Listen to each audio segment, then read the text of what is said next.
جو اللہ کی راہ میں راہ خدا میں شہید ہو جائیں، اللہ کی رضا کے لیے، اللہ کے دین کی سربلندی کے لیے، وطن و ملک و ملت کی سربلندی کے لیے، اس کی حفاظت کے لیے میدان کارزار میں لڑتے ہوئے قتل ہو جائیں یا قتل کیے جائیں، قتل کر دیے جائیں، وہ شہید ہیں۔ اور یہ بڑا اعلیٰ رتبہ ہے، کیونکہ جو شہید ہوتا ہے وہ اللہ سے اپنی جان کا سودا کرتا ہے، اپنی جان کو راہ خدا میں پیش کرتا ہے، تو پھر اللہ اس کے بدلے اس کو جو مقام اور مرتبہ عطا کرتا ہے۔ انبیاء کے بعد انبیاء کے بعد جن کے سب سے اعلیٰ مقام ہوں گے وہ شہداء ہوں گے، اور ایک عام شہید اس کا مرتبہ اور مقام کیا ہے؟ امام الانبیاء صلی اللہ علیہ وسلم نے فرمایا،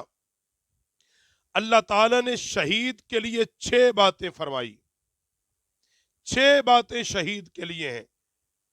پہلی یہ کہ خون کا پہلا قطرہ زمین پر گرتے ہوئے بخش دیا جاتا ہے،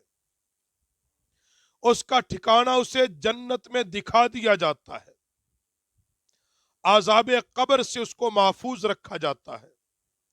بڑی گھبراہٹ سے امن میں رہے گا، اور اس کے سر پر وقار کا ایسا تاج رکھا جائے گا جس کا یاقوت دنیا اور دنیا کی تمام چیزوں سے بہتر ہوگا۔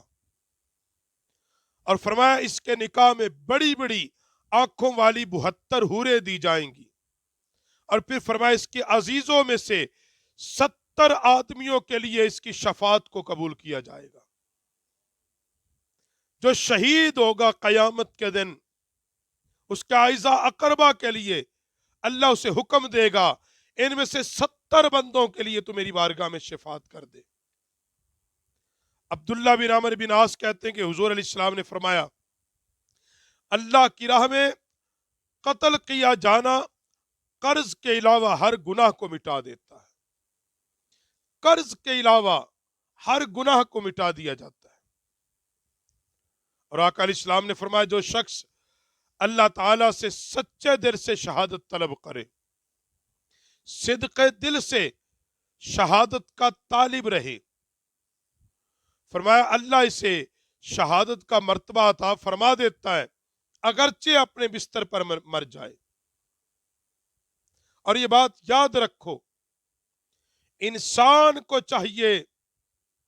کہ اپنے دل میں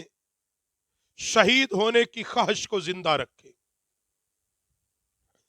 اللہ کی بارگاہ سے شہادت کو طلب کرے۔ حضرت فاروق اعظم جیسا صحابی اللہ کی بارگاہ سے شہادت طلب کیا کرتا تھا۔ صحابہ اکرام علیہم رضوان اس بات پہ راضی ہوتے کہ کاش ہم شہید ہو جاتے،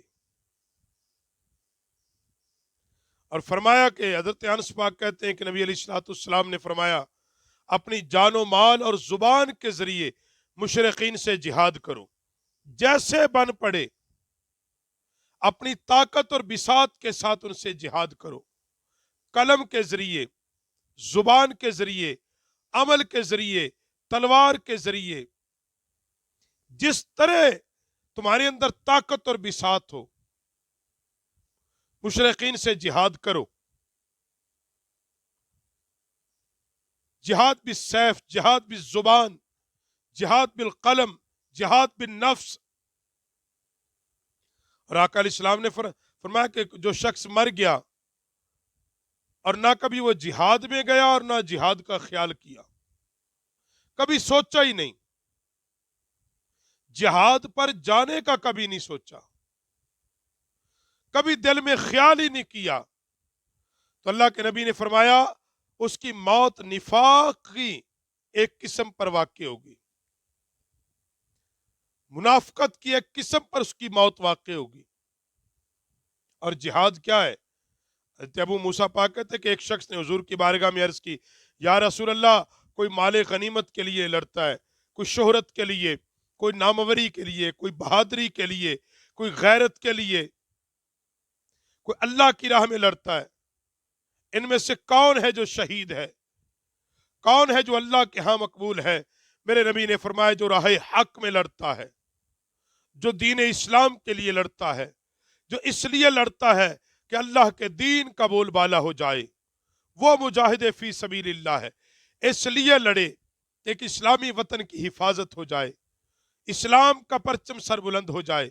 جو اس لیے لڑتا ہے وہ مجاہد فی سبیل اللہ ہے، اور جو مجاہد فی سبیل اللہ ہے